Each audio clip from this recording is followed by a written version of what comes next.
सबसे पहले उस विषय पर बात रखूंगा जो मैंने आपसे कहा था कि मैं एक सलाह आपको दूंगा, उस सलाह को मानोगे तो आपका फायदा होगा। वो सलाह ये है कि जो कार्यक्रम में समय से आएगा उसको कुर्सी के लिए इंतजार नहीं करना पड़ेगा, परेशान नहीं होगा। जो समय से आके कुछ घंटे इंतजार करेगा, बैठ जाएगा, अपने प्रोग्राम के शुरू होने का इंतजार करेगा, वो आराम से कुर्सी में बैठेगा, काम करना करके, और जो इधर उधर घूमता रहेगा वो फिर ऐसे ही आके भीड़ का हिस्सा बनता रहेगा। ये उन लोगों के लिए भी है जो पुराने साथी आज सामने खड़े हैं या परेशान हुए। एक कहावत है ना, वो ग्रामीण क्षेत्रों में, जागते की कटड़ी और वो सोते की का कटड़ा और जागते की कटड़ी। समझे नहीं समझे? जो जागेगा वो ही पाए, उसी को आराम का जीवन मिले। और जागने से मेरा मतलब ये नहीं कि सो के उठना जल्दी है। जागने का मतलब है कि आज जो देश में हालात बने, आज जो प्रदेश में हालात बने, आज जो जिस तरह से चारों तरफ हिंसा का माहौल जानबूझ के बनाया जा रहा है, इस माहौल के प्रति भी हमें जागना पड़ेगा और हमें अपने दोस्त और दुश्मन का भी निर्धारण करना पड़ेगा। हालांकि क्योंकि पूरा भारतवर्ष अपना कोई दुश्मन नहीं है, लेकिन वैचारिक तौर पे जो लोग लोगों को बांट के राजनीति कर रहे हैं, उनको मुंह तोड़ जवाब देने का समय आ गया है।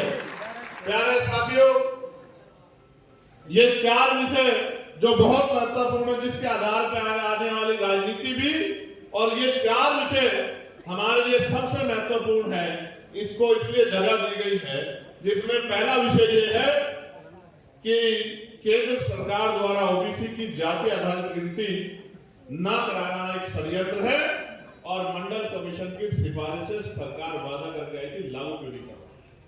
प्यारे साथियों, 2014 का भारतीय जनता पार्टी का मैनिफेस्टो पढ़ना, उसमें प्रधानमंत्री ने चिल्ला चिल्ला के कहा कि मैं पिछड़ी जाति से आता हूं, मैं पिछड़े वर्ग से आता हूं और हम मंडल कमीशन की सिफारिश से लागू करेंगे। लेकिन जब से सरकार बनी है, शायद तब से मंडल को मानने वाले लोगों को बुलडोजर चलाने के अलावा या उनको तमाम तरह से परेशान करने के अलावा ऐसा कोई काम सरकार ने नहीं किया है जो ये कमजोर वर्ग के लोग अपने पैरों पे खड़े हो जाए। आप ये महसूस करो कि अगर जातिगत जनगणना होगी तो आपको क्या जानकारी मिलेगी या आपके लिए क्या अवसर बनेगी। जब आप इस बात पे गौर करोगे तो आपको समझ आएगा। और जब हमारे नेता ग्रामीण क्षेत्रों में जाके अपनी बात रखेंगे तो वो अंतिम व्यक्ति को भी ये समझाने का प्रयास करें कि इस देश में लोकतांत्रिक व्यवस्था क्या है और उस व्यवस्था के सही रूप से काम न करने के कारण क्या क्या हो रहा है। पहली बात, जब जातिगत जनगणना होगी तो ये पता लगेगा किसकी कितनी संख्या है।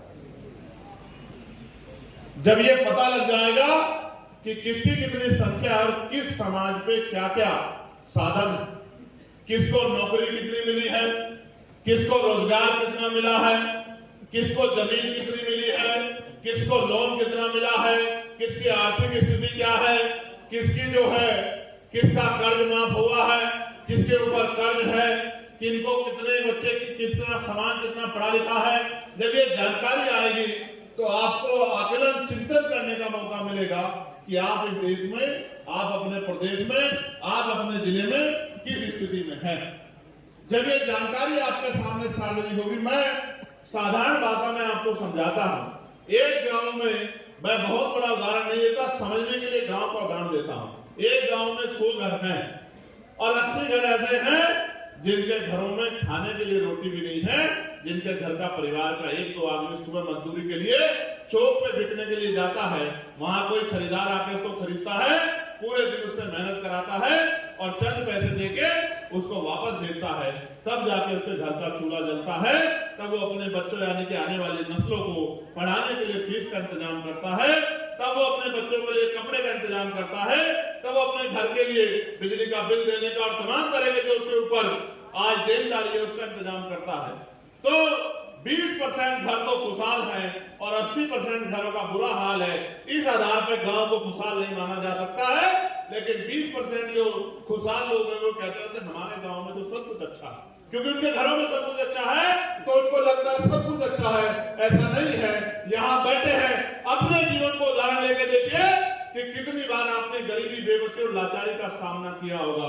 जब आप सहारनपुर आए होंगे अपने गांव से चल के और आपको भूख लगी होगी तो पेट पे जेब में पैसे कमी होने के कारण आपने कभी कभी अपने भूख को शांत किया होगा, पेट पे हाथ फेर के कि मैं घर जाके कुछ खा लूंगा, यहाँ तो पीने के लिए पानी ही मिल जाए तो मेरा काम चल जाएगा।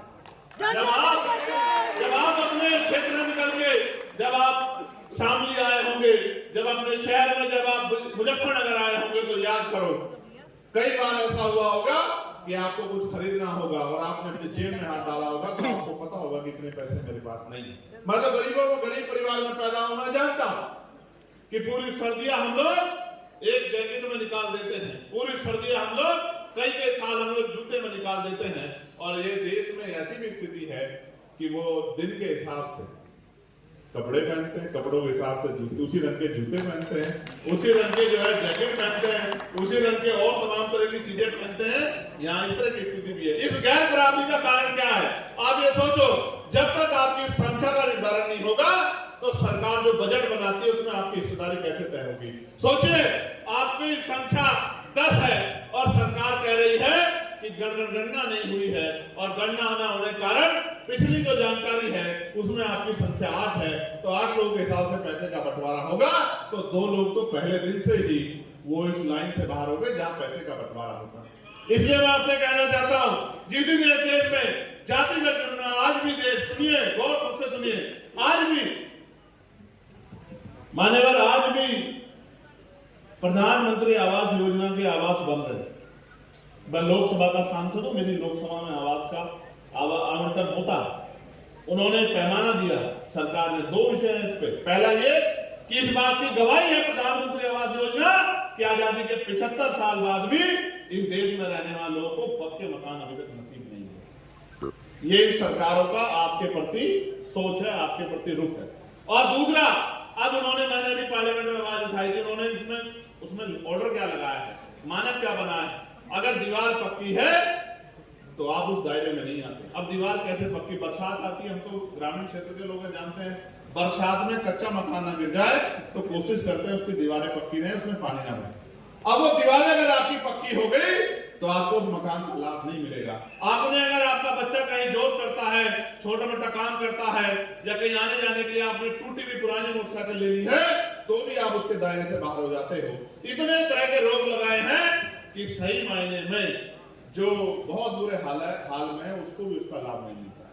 मैंने तो कई जगह कहा कि इन दीवारों को गिरा दो जब तक आपका मकान संरक्षण न हो जाए, क्योंकि सरकार आपकी गरीबी से वाकिफ नहीं है। इसलिए मैं कह रहा हूं आपको कि जब तक जातिगत जनगणना नहीं होगी तब तक नहीं पता लगेगा कि किसका हिस्सा है और कौन खा रहा है, किसका हिस्सा है और कौन उस पर काबिल है। और जब तक आपको पता नहीं लगेगा कि आपका हिस्सा कोई और खा रहा है तब तक आप अपने घर से हिलके संघर्ष करने के लिए तैयार नहीं होंगे। संघर्ष तब करोगे जब आपको एहसास हो जाएगा कि पैसा मेरी जेब का है और जेब में उसकी है, मुझे उस पैसे को अपने घर तक पहुंचाना है जिससे मेरे परिवार के लोग भी सम्मान का जीवन प्राप्त कर सके, उनको भी 2 टाइम अच्छा भोजन मिल सके, मेरा बच्चा भी पढ़ सके, मेरा बच्चा भी नौकरी रोजगार कर सके, मेरे परिवार में भी सुख सुविधा आए।